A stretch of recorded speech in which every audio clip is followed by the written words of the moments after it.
Ano po ang inyong mga kinatatakutan sa buhay? What could be your fears? Merong isang signboard o logo na makikita natin sa maraming lugar, sa mga maraming print ads, sinasabi, no fear. Could this be a prescription or an ideal? But people have many fears. And fears could be oppressive, limiting, suffocating. Ang pag-aaral natin ngayon sa patuloy na paglaya natin sa pangalan ng Panginoong Hesus, how to have no fear. Salamat Panginoon dahil kayo ang pwede naming lapitan, takbuhan, silungan sa oras ng aming mga pangamba. Sa ngayon Panginoon, nais namin na pagliwanagin niyo po ang aming isip, turuan niyo po kami, akayin sa isang daan na ligtas, malaya sa mga maraming mga takot. Forgive us, cleanse us, enable us to see you face to face. Speak to us powerfully to the point, O God, that we may be healed, strengthened, empowered by your truth. We pray, we ask, we thank you. In the name of Jesus, your Son, our Lord, our teacher, our protector. Amen. Have no fear is really a Jesus line. Talagang yan ay originating from the Lord. Huwag kang matakot. Luke 8:50, Jesus said, don't be afraid. Just believe. So ang pagpipilian ng tao, fear or faith. Matakot o manalig. Mangamba o sumilong sa pangalan ng Panginoong Hesus. So why fear when you can have faith? The Jesus lifestyle is characterized by having no fears. At yan ang naramdaman agad ng kanyang mga alagad, kaya dumami ng dumami ang sumusunod sa kanya dahil noong mga panahon na yon, tulad ng panahon natin, napakarami kinakatakutan ng tao. So ang mga prinsipyo ng Panginoong Hesus, do not fear the storm, do not fear evil spirits, even suffering, do not fear people, up to the point of do not even fearing death. Isang malaking kalayaan ang makahulagpo sa takot. Acts 4:13, when they saw the courage of Peter and John and realized that they were unschooled, ordinary men, they were astonished. And they took note that this man had been with Jesus. Nung panahon ng Panginoon, society was very highly stratified. May high society, may low society, there was no middle class. At yung mga ordinaryo, mga tao, talagang nangangayupapa doon sa mga special na tao, sa mga edukado, sa mga mayaman at makapangyarihan. Pero nagtaka ang lahat kung bakit ang lakas ng loob nila Pedro at ng kanyang mga kasamahan. Para mga walang takot, walang inferiority complex, walang pangamba, hindi nangangayupapa, hindi mapigil. At yun ang kanilang nasabi, kaya pala, mga tagasunod to ni Jesus. Si Jesus mismo na walang takot, maging sa kamatayan, natural ang kanyang mga tagasunod ay natanggalan din ng takot sa maraming bagay. To be with Jesus means to have no fear. Kaya hindi bagay sa mga Kristiyano yung marami pa mga fears o kaya hindi man lang nababawasan o humihina ang mga takot nila. More of Jesus means less fear. Pag sobra tayong natatakot, alam na natin ang dapat na reseta, dagdagan ang pananalig, dagdagan ang paglapit kay Jesus. The choice is yours. If you're going to be afraid, or if you're going to believe. How do we go to the point as to not have fears? Have no dark or dirty secrets. Malaking takot ang ibinibigay ng mga sikreto natin, lalo yung mga marurumi at madidilim na mga sikreto. Mga krimen na nagawa, mga pagkukulang, mga pagtataksil, pandaraya, pagnanakaw. You create even your own shadows. At ang mga taong may mga malalakit, madidumit, maruruming mga lihim, ay maraming takot sa buhay. John 18:20, but Jesus told him, I have spoken freely in front of everyone. I have not said anything in secret. Mas maraming sikreto ang tao, mas maraming dapat itago. Mas maraming dapat ikatakot na mabunyag. So don't be blackmailable. Ang nabablockmail lang naman yung merong malaking lihim na sa takot niyang mabunyag, babayaran niya ng anuman Susuhulan niya, tatakpan niya ang bibig ng sino mang gustong magbunyag sa kanya. Blackmail draws strength from people's secrets and fears of being found out. Kahit pa yun ay political, social, or emotional blackmail. Numbers 32:23, you may be sure that your sin will find you out. Lalabas at lalabas ang totoo. Mabubunyag at mabubunyag ang katotohanan. So no fear means no deception. Gusto mong mabuhay ng malaya sa takot, huwag kang mandaya. Huwag kang magnakaw. Huwag kang mangumit. Huwag kang manlinlang. Dapat totoo ka, hindi ka fake. 1 John 2:27, His anointing is real, not counterfeit. At yan ay isa sa mga pinagmumula ng lakas ng loob ng Panginoon kasi totoo siya. So in your life, don't be blackmailable or how not to fear being exposed. Look at the positive side of being found out. Freedom. Kung meron kayong lihim na malaki, bawasan ninyo ang mga dalahin yung takot. Huwag na kayong sobrang matakot na mabisto kasi pag nabunyag na kayo, makakalaya na kayo, finally. Kung minsan hindi nyo naman papalayain ang sarili nyo, binubuhat nyo yung malaking lihim na yan forever, and then may nagbunyag sa inyo o bigla na lang na-expose, alam nyo ang tunay na effect nun? Aside from the momentary discomfort, kahihiyan, pag-uusig, pagbabayad, ang tunay na matagal na bunga sa buhay nyo nun, kalayaan, lumaya kayo sa pagtatago. People who have many secrets have many fears. And so, set yourself free. John 8:32, the truth will set you free. From what? From falsehood and ignorance. From hiding. From needless suffering. From fear itself. Kaya kung meron kayong dapat ipagtapat nyo na. Para matapos na ang inyong pagdadala. Kung dapat kayo magbayad o magmulta, magbayad kayo at magmulta. Dahil kahit hindi kayo nagbabayad o nagmumulta, mas malaki pang binabayad nyo sa pagtatago ng isang sikretong nagpapahirap ng inyong loob, lumilimita sa inyo, naggagapo sa inyong buhay. How else do you get to a lifestyle of no fear? Have no weakness. In other words, have strength. Be perfect on your own. Pero alam naman natin lahat, mahirap maging perfect. Mahirap maging strong because even God remembers that we are dust according to Psalm 103:14. So, have strength borrowed from Jesus. Isang weakness natin yan. Isa natin yan na kinakatakutan na meron tayong weakness. Ang solusyon, maging malakas ka. Sarili mong kalakasan o kung kulang, humingi sa Panginoong Yesus. You want to be free from your fear of being weak? Accept your weakness, your imperfection, and depend on Jesus after you have done everything that you could. Improve yourself, strengthen yourself, fortify yourself, and then for all else that is missing or lacking, ask Jesus to fill you. Matthew 7:1, ask and it will be given you. Sabi ng Panginoon. 2 Corinthians 12:10, because when I am weak, then I am strong.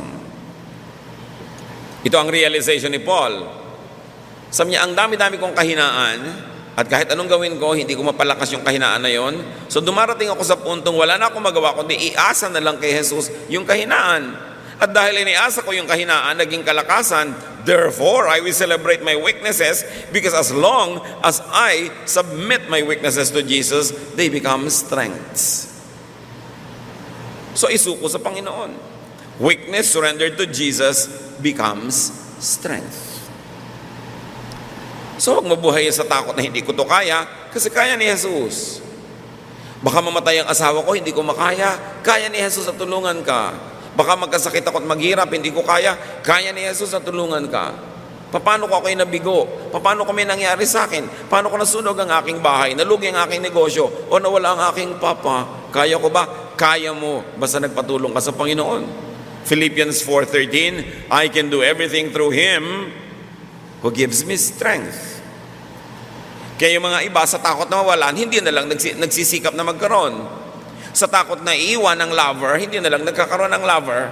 Sa takot na iwan ng kaibigan, hindi na lang nakikipagkaibigan. Sa takot na malugi, hindi na lang nagnenegosyo. Sa takot na mabuhay, pinapatay na lang ang sarili quietly every day. But must you live in such kind of fear? Your strength becomes your weakness when you put Jesus in the equation. So, don't be afraid to live. Get a life. Mamuhunan. Pagtubuin ka ng Panginoon, salamat. Kung nalugi ka, you and the Lord can handle it. Nawalan ka, you and the Lord can handle it. Dapat lang ang hindi mo mawawala sa buhay mo si Jesus. At pupunan niya, palalakasin ka sa lahat ng bagay. How else do you have no fear? Have no false image. Kakambal na kapatid yan nung dapat totoo ka. No false projections, no lies. Therefore, be truthful. Yung nagyayaman-yamanan ka, hindi ka naman talaga mayaman, so takot na takot kang mabisto. Yung wala kang pera, may mga kasama ka, magkakainan, ayaw mong aminin, so sabihin mo, busog ka. Ba't di mo nalang sabihin, wala akong pera. Kung ililibre nyo ba ako, di kakain ako. Kung hindi, antayin ko na lang dito sa labas. Yung nagtatali-talinuhan ka, may joke, hindi mo naman naintindihan, nakikitawa ka dahil tumawa na yung iba. Kasi hindi mo naman naintindihan kung bakit nakakatawa yun. May nadinig kang isang word na hindi mo maintindihan, nagpapanggap ka na intindihan mo pero nakaka-insecure. So why don't you just be truthful? Do not deceitfully hide your weakness, so you have no false image to keep. Of course, we mean essential and fundamental weaknesses, not cosmetic. Hindi naman kasalanan na may peklat ka, takpan mo. Lagyan mo ng makeup. Hindi naman kasalanan na numinipis yung buhok mo, dinagdagan mo ng extensions. Hindi yun ang mga sinasabi nating huwag takpan. Cosmetic lang yun. It has no moral value at all. It's only aesthetic. But, in big things in your life, be truthful so you don't have to hide anything. Admission sets free. Hindi ko alam ano ba yun? Pakipaliwanag. Hindi ako marunong ng ganyan. Pakituruan ako. Hindi ko po naintindihan ang utos ninyo. Pwede po bang ulitin ninyo? Kesa magpanggap ka na intindihan, susundin mo, mali yung ginawa mo, napagalitan ka, namultahan ka pa, it creates a lot of fear. Romans 7:18-19, I know nothing good lives in me, that is in my sinful nature. For I have the desire to do what is good, but I cannot carry it out. For what I do is not the good I want to do. No, the evil I do not want to do, this I keep on doing. Paul speaking. Sabi niya, alam niyo yung gusto kong gawing mabuti, yun naman ang hindi ko magawa-gawa. Yung masamang ayaw kong gawin, ang totoo, doon na lang lagi umuwi. Yun ang nagagawa ko. At dahil inaamin niya yon, parang sugat na tinatanggal ang takip para malinis, malanggas, magamot. Hindi pwedeng takpan ng sugat at asahan mong gagaling. Hindi pwedeng takpan ang mga kamalian na hindi na itutuwid dahil ito'y hindi na maitutuwid pa kailanman. Admission could also win sympathy, if not understanding or even support. Pag inaamin mo, mas meron pa mga simpatya sa iyong tao. Alam niyo mga kapatid ko, ang dami niyo mga katangian. Ano ba ang talino niyo? O ang yaman ninyo? O ang ganda ninyo? O napakamatagumpay kayo? Maraming mainggit sa inyo. Doon sa mga potential na mainggit, makabubuting umamin kayo ng ilang mga kapintasan. Sa mga kumari mo na inggit, yaman ka ng yaman, pwede mong masabing, alam mo ang totoo niyan, hirap na hirap ako kasi ang dami-dami ko ring kargo. O pwede mong sabihin, ang dami-dami ko ngang pera pero hindi kami nakakasundo ng asawa ko. Yung totoo lang. Pag nakita ng mga tao na mga kandidatong mainggit sa inyo na meron din kayong mga kulang at mga kapintasan, mababawasan yung inggit nila, baka maging supportive pa sila sa inyo. Maling-mali yung mga tao na nagkikreate ng Superman, Superwoman image. Yung I can do everything, I can handle everything, ang talino ko, ang galing ko, ang husay ko, efficient ako. Actually, wala namang matutuwa sa inyo kundi amon nyo. Kung pinapakinabangan kayo dahil ang galing-galing nyo at ang husay-husay nyo. Pero yung mga karaniwang tao, mga kaibigan, kapwa manggagawa, maiinis pa nga sa inyo yan So hayaan nyo nang makita ng mga tao yung mga pingas. Pag kami naiinggit dahil ang ganda-ganda mo, ipakita mo yung peklat mo, ito nga operasyon ko. May peklat akong pagkalaki-laki. Ay, may peklat pala siya. Natuwa pa ngayon siya na may peklat ka. Hindi na siya mainggit sa'yo. Pero yung nagpapa-impress ka sobra, puro maganda lang ang pinapakita mo, yung mahusay lang, yung kalakasan mo, walang matutuwa sa'yo. It's wrong to always project a Superman or Superwoman image because you will only inspire jealousy. But when you show a little bit of your weakness, when you admit little bits of your imperfections, people tend to be kinder to you. Waiter, gutom na gutom ka, gusto mong madali. Alam mo, meron akong diabetes, bumababa na yung sugar ko. Ayan o, namamatay na ako. Pakidalian mo naman.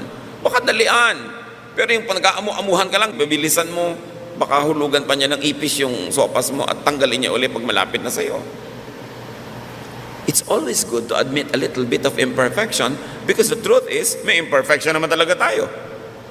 Ipakita mo, yung mga inggit na inggit sa mukha mo, siguro nagbobotox yan, siguro nag-stem cell yan. Ipakita mo yung mga kulubot na sa malayo hindi kita para makita na, ay, may kulubot din naman pala siya.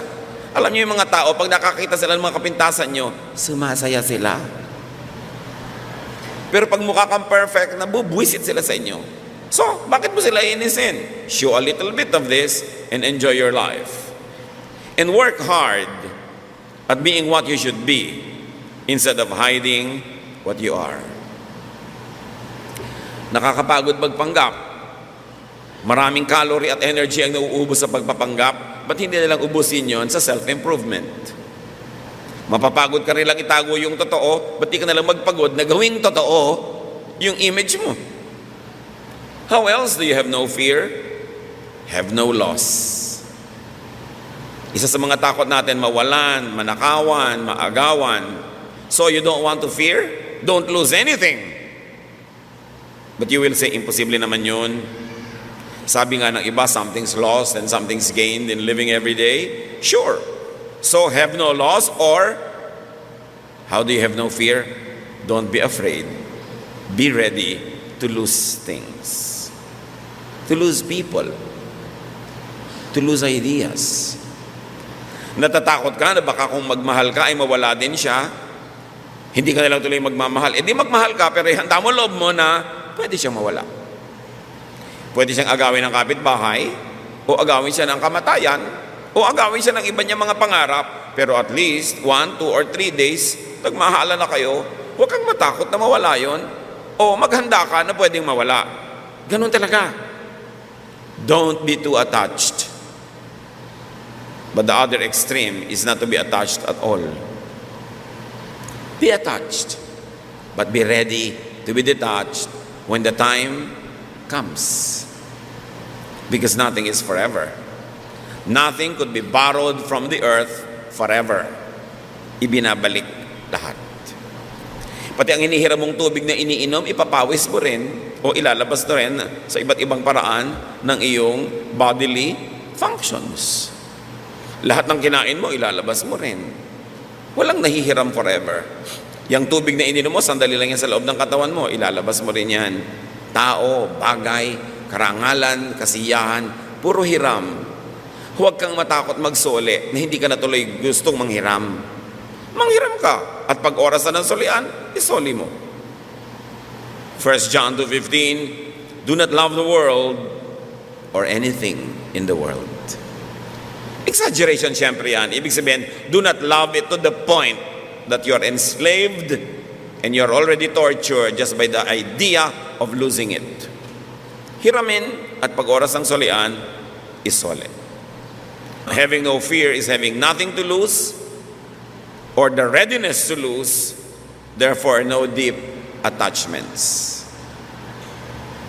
Tanggapin mo sa simula pa lang that nothing is forever.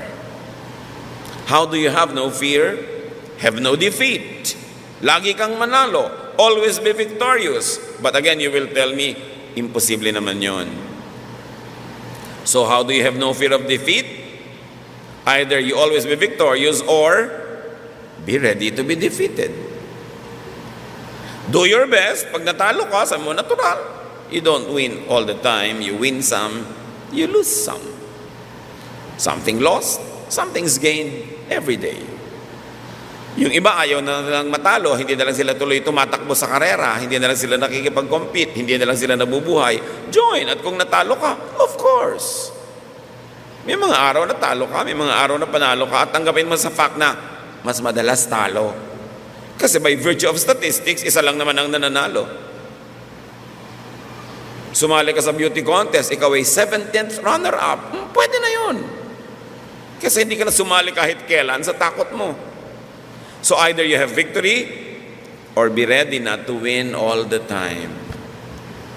When you always do your best and that somewhere in your heart you are ready not to win all the time, you will be happy and you will be fearless. Ecclesiastes 9:11. The race is not to the swift or the battle to the strong, but time and chance happen to them all. Sabi, hindi ko mo mabilis kang tumakbo, mananalo ka sa karera. Hindi ko mo makalakas ka, mananalo ka sa gyera. Ecclesiastes 9:11, Contemporary English Version says it better. We each have our share of bad luck.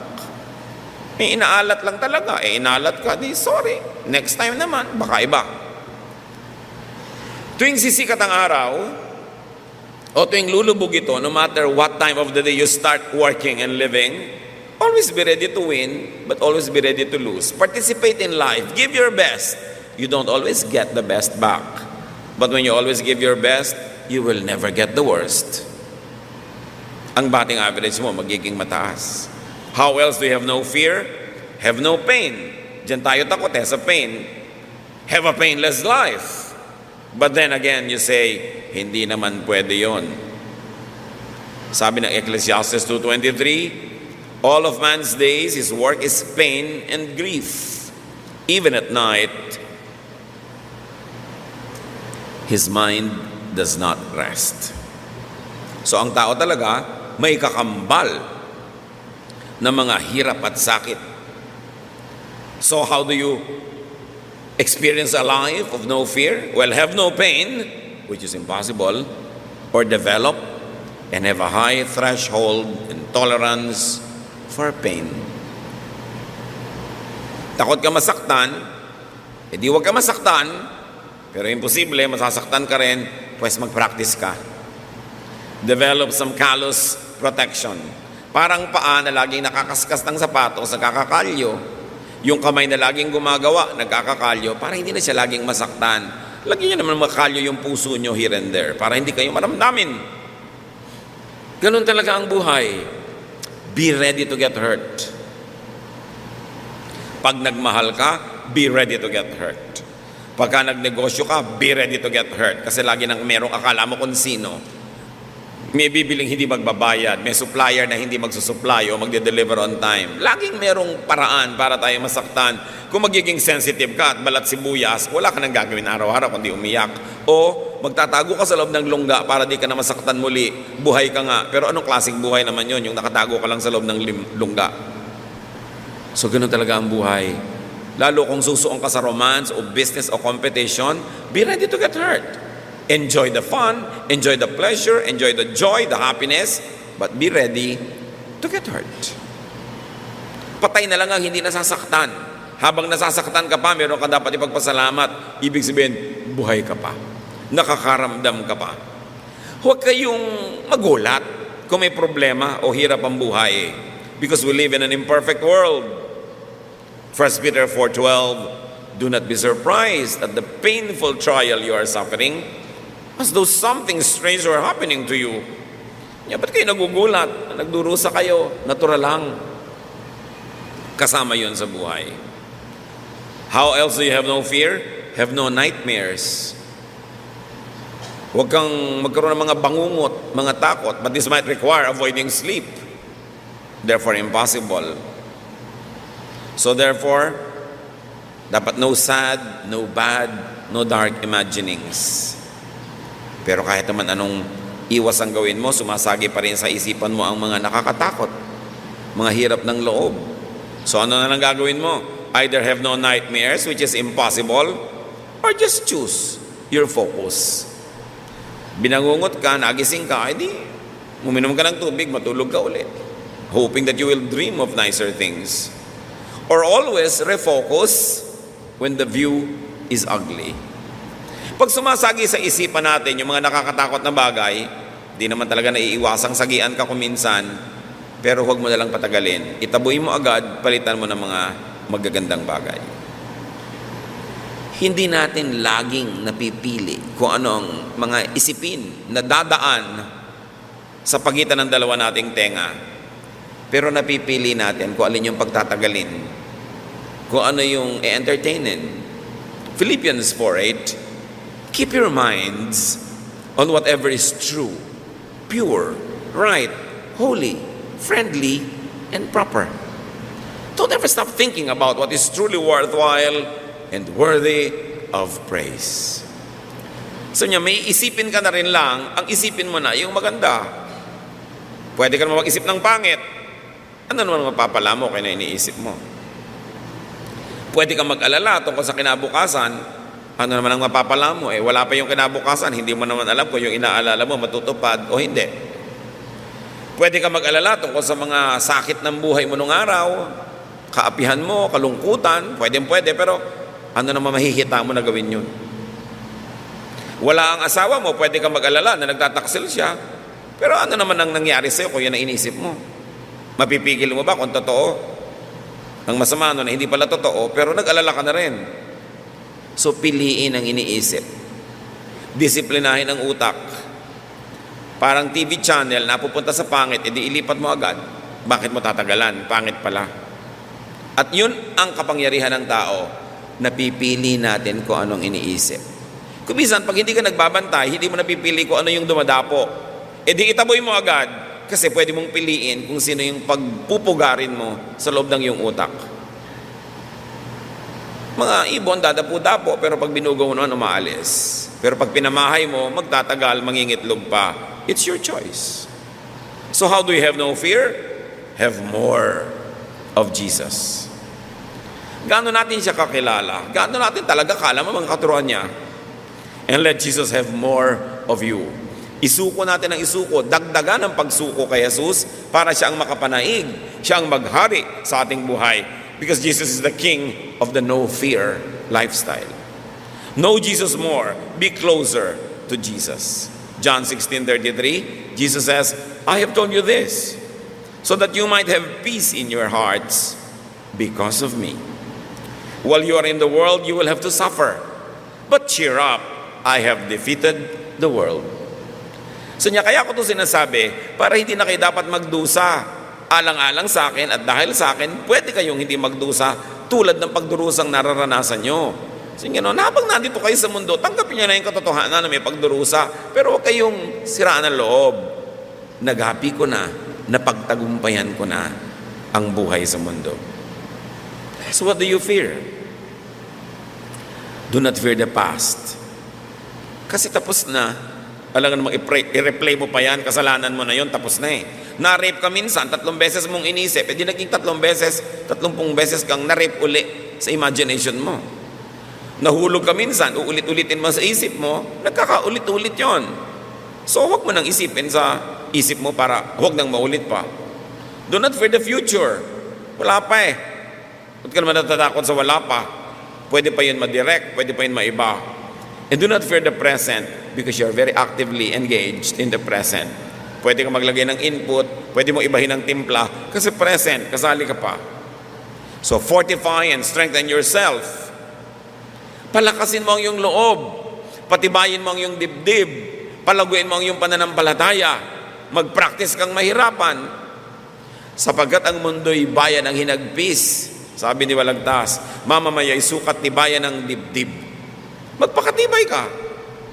Pagka merong nagtatakbuhan dahil may sunog na matutumba na siya, o matutumba ka, gusto mo maging uling, ayaw ko, bangon.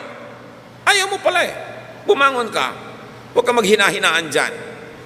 Maraming kapangyarihan ang tao kung gugustuhin mong gamitin. Kita nyo, pag may mga sunog, pati nga refrigerator, nabubuhat ng isang payat na babae. Pag may baha, nadadala lahat. May kapangyarihan tayo. Choice mo na yon kung gusto mo maghina-hinaan dyan, maging anemic, o maging malakas ka. Kaya mo yon because you can do all things through Christ who gives you strength. Kaya yan. Pagka hindi ko na yata kaya, magtigil ka, nag-iinarte ka lang, kaya mo yan.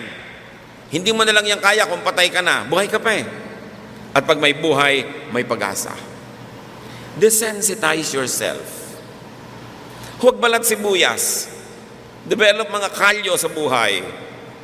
Yung mga ano ko po yung asawa ko, ng babae na naman, ilang beses na bang ng babae? 39 na po. Hindi ka pa nasanay. Huwag mo siyang pansinin. Pinapansin mo pa kasi. Kung nagbago, salamat. Kung hindi, alangan namang wala ka nang gawin kaya magdusa buong buhay. Make your own life. Wala pala siyang 6 na buwan, make your own life. Alangan namang wala kang ginawa, kundi hanapin siya, sundan siya. Pati ka gumawa ng buhay mo, ayaw pala niyang kasalo ka sa buhay niya. Kaya mo yan. Huwag ka magdrama. Kailangan hanapin mo, ano ba ang lakas ng Panginoon na pwede kong gamitin? Diba? Parang yung babaeng balo. Walang-wala po kami, yung mga anak ko, kukuhanin na ng mga nagpautang sa amin, gagawing slaves. Sabi ng propeta, ano bang meron ka sa bahay mo? Huwag mong isipin yung bahay ng iba, ano yung meron yung iba. Ikaw, anong meron ka? Wala po, konti lang langis. Yung palang meron ka bumalik ka. Pinarami ngayon, kasi meron naman siya nun Basta meron ka kahit isang patak, pwedeng paramihin niya ng Diyos. So anong meron ka? Meron at meron ka, hindi pwedeng wala. Huwag mong sasabihin sa buhay yung walang-wala ako. Kasi pag sinabi mo yon, pati yung mga nandyan, hindi mo napapansinin kasi lilinlangin mo na rin yung sarili mo na talagang wala nga para magmukha ka lang tama. Meron, hindi pwedeng wala. Huwag kayong umasa kahit kanino, huwag kayong bubuntot-buntot susunod-sunod. Kung ayaw niya sa inyo, mabuhay kayo ng sarili niyo. May asawa kayo na ayaw kayong pansinin, huwag niyong pagtaksilan, huwag niyong itapon, pero make your own life. Idinadown ka ng magulang mo, di i-up mo yung sarili mo. Binabaliwala ka ng iba, di pahalagahan mong sarili mo. Desensitize yourself. Huwag manipis, huwag maramdamin. Huwag po lang nang ginawa ko di magdamdam, magtampo, maghinanakit, sumama ang loob, magdrama. Para kayong halaman dyan na maluluoy ng maluloy ng maluloy. Alam niyo yung tampuhin, yung madrama, lagi may samaan ang loob, pumapangit. Nakakita na ba kayo ng ang ganda-ganda? So, ang ganda-ganda mo, bakit? Marami kong samaan ng loob. Meron bang ganun? Kitang-kita mo sa mukha. So maawa kayo sa sarili ninyo. Kung may nang aapi sa inyo, ibangon nyo inyong sarili. Make your own life. Make your own orbit. And philosophize. Dapat kasi, para matahimik tayo sa buhay mga kapatid, may paglagyan. Ba, may kutsara kayo nakakalat. May paglalagyan ba kayo sa bahay? Sa lalagyan ng kutsara. May nakakalat na plancha, sa inyo ilalagay? Doon sa may cabinet. O sa ibabaw ng palantsahan. Merong tornilyo, saan nyo ilalagay? Sa toolbox o doon sa lalagyan ng mga tornilyo. Pag may nangyayari sa buhay nyo, dapat kayo may paglagyan. Pag nailagay nyo na doon, tahimik na kayo. O halimbawa, yung asawa nyo, hindi na matuto, lagi na lang puro mali. Saan nyo ilalagay? Sabi nyo, tao kasi, hindi perfect. Pag nailagay nyo na doon, tahimik na kayo. Pagka yung, bakit mainitin ang ulo ng nanay mo? Mataas ang sugar. May pinaglagyan ka na, naintindihan mo na.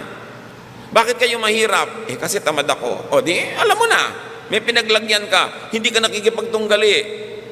Dapat may paglagyan. Ano mga kinakatakutan nyo at sa inyo yan dapat ilagay? Dapat yung isipin yon. Kasi pag nailagay na, nagkakaroon ng kaayusan ng buhay. Mga Pilipino, meron ang laking defense mechanism sa lahat ng kabiguan at hirap. Sasabihin nila, ganyan lang talaga ang buhay. Pero dapat huli yun. Ang dapat yung unang philosophy at paglagyan, sasabihin nyo, hindi dapat ganyan. Ano ba? Ang hirap-hirap natin, 3 generations na, pag sinabi mong ganyan lang talaga ang buhay, wala ka nang gagawin para ayusin ang buhay mo. Pero pag sinabi mong hindi dapat ganyan, makakahulagpos ka sa kahirapan. Lahat ng member ng mahihirap na pamilya, mahihirap na angkan, na umasenso, kasi hindi nila tinanggap. Sukdo lang, lumayo sila, nagpakaiba-iba, pero hindi nila tinanggap na maging kamukha lang sila ng mga kamag-anak nilang mga maralita, umaasenso sila. Dapat wag mong tanggapin. Naaapi ka, wag mong tanggapin. Huwag mo sabihin ganyan lang talaga. Hindi ako dapat naaapi. Therefore, papalakasin mo ang sarili mo. Kung ipagtanggol mo yung karapatan, gagawin mo. Huwag mong tanggapin na ganun ka lang. Pero kailan sinasabi yung ganyan lang talaga? O nagka-cancer ka, stage 7, wala ka nang magawa. Alam mo makipaglaban ka pa doon, magalit ka pa sa Diyos. Sasabihin mo na talaga, ganyan talaga ang buhay. May nagkakasakit, may hindi. Kailan mo ilalagay yung ganyan talaga? Kailan mo ilalagay yung hindi dapat ganyan? Dapat mong isipin kung alin doon at saan ka lalaya. Truth sets free. Dapat ay merong pagkalagyan ka sa loob mo at sa pag-iniisip mo. Ang bait-bait mo, ang husay-husay mo, bakit ang lahat nagiging problema? Sasabihin ng iba, pagsubok. May pinaglagyan na siya, therefore tahimik na loob niya. Naintindihan nyo, may dapat paglagyan. Sa ko ilalagay itong iniisip ko na to, hindi ko talaga maintindihan. Pagsubok. Sino ang model mo? Si Job. Okay, may pinaglagyan ka na. So hintayin mo na lang ang deliverance ng Panginoon at huwag ka na makipagtunggali sa nangyayari sa buhay mo ngayon dahil kahit ka naman nakikipagtunggali, walang mangyari. Pero alam mo rin na meron kang model doon sa mga nakipagtunggali. So dapat iniisip natin, aling model ang pipiliin ko ngayon, aling philosophy ang i-apply ko sa buhay ko ngayon, at alin dapat yung magpapalaya sa iyo ngayon. Yung magbibigay sa iyo ng ginhawa, ng liwanag, ng kasiyahan, ng kalayaan. At kung ayaw nating matakot mga kapatid, dapat din nating isipin, do not scare people. Maraming tao takot din. Huwag nyo nang dagdagan ng takot. Mga lalaking nagmamacho-machohan ng mga naglalakas-lakasan ng loob, may takot din yan. So ikaw naman babae, daddy, pinakasalan kita, ayoko maghirap, baka maghihirap tayo. Dinadagdagan mo yung fear niya. Diyos ba siya? Alam ba niya na hindi kayo maghihirap? Sinisikap niya na bigyan ka ng mabuting buhay, pero kung hindi nagiging mabuti, dumadaan kayo sa mga pansamantalang paghihirap, palakasin mo loob ng iyong kapwa kaysa sisihin mo, takutin mo, at lalo mo siyang i-down. Kailangan, bawasan mong takot niya. Alam mo na yung anak mo mahira sa math, ilang beses nang bumagsak, sasabihin pa, pag bumagsak ka pa, finish the sentence. Di dinadagdagan mo yung takot. Kaya may iba nagpapakamatay, tapos anak, ba't ka nagpakamatay? Para yun lang. Tinakot mo eh. Pwede mong sabihin, alam mo, gusto ko mataas ang grade mo para sa sarili mo at para rin sa kasiyahan namin. Pero anak, kahit ano pang abutin ang grade mo, mahal pa rin kita. Kaya lang, may premyo ka kung mataas. Kung wala, magbunot ka ng bahay maghapon. Pero mahal pa rin kita. Huwag niyong takutin ang tao, lalo't alam niyo na yung weakness niya, doon niyo patatakutin. Do not trivialize the fears of others. Takot yung asawa niyo sa daga.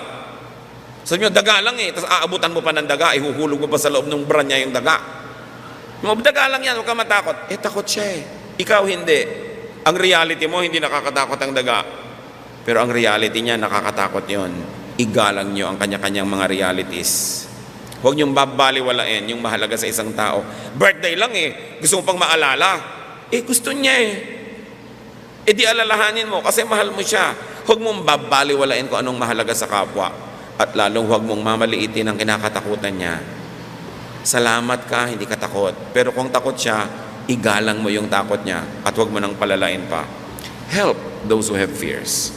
Hindi binaliwala ni Jesus kahit kailan ang mga takot ng mga tao na kapaligid sa Kanya. Pero minahal niya, tinanggap niya, tinuruan niya, pinalakas niya loob, nakalaya yung mga tao. Lahat tayo, may kani-kanyang hila na mga pabigat. Dapat lahat tayo makalaya. Pero sa pagpapalaya nyo sa sarili nyo, huwag nyong ipasa sa iba ang mga pabigat ng buhay nyo. Huwag kayong magpagaan ng dibdib dahil nailipat nyo at napabigat nyo ang dibdib ng iba. Dapat meron tayong pananagutan sa isa't isa. Amang Diyos, salamat dahil pwede kaming lumapit. Pwede naming idaing sa inyo ang aming mga hirap. Binigyan nyo kami ng mga lakas para ito'y pagtagumpayan. At sa mga panahong di namin makaya, binibigyan nyo rin kami ng pagpapatawad, pagpapalakas ng inyong mga himala. Napakabait nyo sa amin. Salamat po. At nawa kung gaano kayo kabait sa amin, maging inspirasyon namin para maging mabuti rin kami sa aming kapwa. Palayain nyo kami, Panginoon, sa mga takot na kadalasan nasa isip lang namin. Set our minds free. Help us to clarify our thoughts. Bigyan mo kami ng kaliwanagan at nang makalaya kami sa mga iba't ibang kadiliman na kinabibilangguan ng aming espiritu. Pagbulay-bulayan natin mga kapatid ang mga katotohanan ito, palayain nyo inyong mga sarili sa pangalan ng Panginoon. What do you fear? Set yourself free. Do what it takes to be free.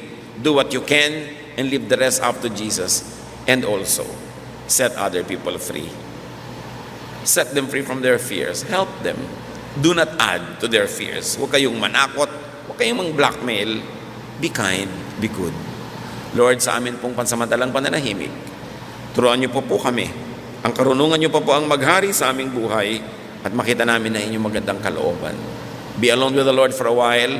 Reflect on God's personal message to you.